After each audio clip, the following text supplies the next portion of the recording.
ალბომებად უსმენ უფრო მუსიკას თუ ტრეკებად? ორივენაირად ვუსმენ.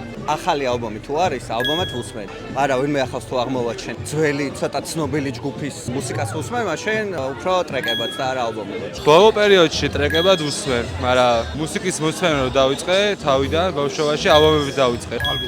ამ ბოლო დროს უფრო ტრეკებიდან ვიწყებ ხოლმე და მერე ვაკნევ ალბომებს. ალბომებად ვუსმენ ძირითადად. ვთვლი რომ ალბომებით უფრო იხსნება ის შანაფიქრი, რაც ქონდა არტისტს ჩადებული. საუკეთესო ალბომი მუსიკის ისტორიაში რაც გახსენდება? ჩემს პირადად არის Kanye West-ის Graduation. ალბათ Abbey Road. ფულის ნებისმიერი. მაინც? ალბათ 1000-თან. Pink Floyd-ის Time, სადაც არის ალბომი, System of a Down-ს Hypnotize, იმიტომ რომ ჩემი ერთ საყვარელი ბენდია დღემდე და XX, აი პირველი ალბომი რაც აქვს. Boniveris, Forema, მეორე. ყველას გიჩვენოთ რომ მოისმინოთ ყველა სიმღერა აბსოლუტურად. ფანკადელიკი.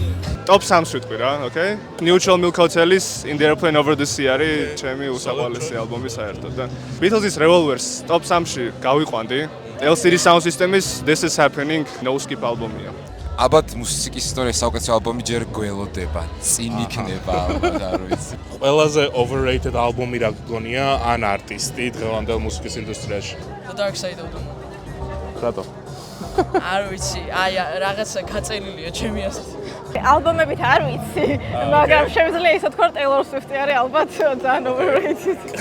Guns N' Roses-ი მაგალითად ვიცი ბევრს ეწყინება, Led Zeppelin-ი, ცოტა მიჭირს მაგის მოსმენა. Lana Del Rey, Kanye West-ი, რაც ჩემთვის აი რავი რა. ვერ რა.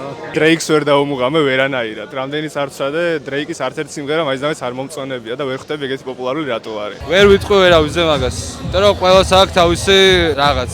No hate უბრალოდ ასე. No hate, ხო რა. კი ბატონო. მადლობა ძალიან.